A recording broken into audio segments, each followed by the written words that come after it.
Kita beralih ke informasi lainnya, Saudara Gubernur Riau Abdul Wahid diperiksa KPK usai terjadi operasi tangkap tangan di Riau Senin kemarin.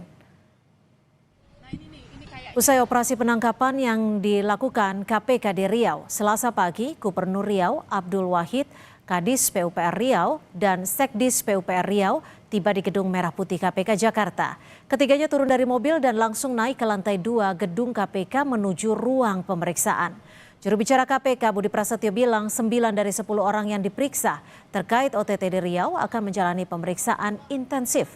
Dalam penangkapan tersebut, KPK juga menyita sejumlah uang yang terdiri dari mata uang rupiah dan asing.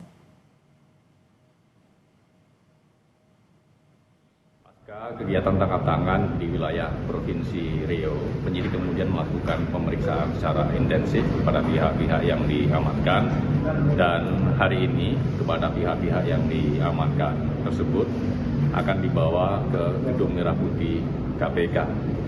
Selain pihak-pihak yang diamankan, ada juga sejumlah uang sebagai barang bukti yang diamankan dalam kegiatan tangkap tangan.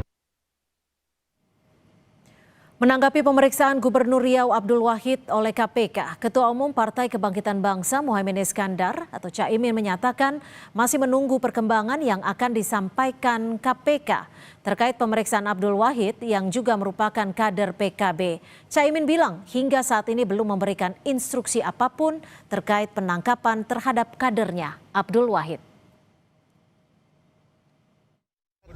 Kita tunggu aja apa yang disampaikan KPK, kita menunggu aja. Instruksinya untuk kader-kader yang lain mungkin, Gus? Ya tentu kita lihat dulu, belum ada instruksi apapun. Presiden Prabowo Subianto menyatakan bertanggung jawab sepenuhnya atas utang kereta cepat Wush.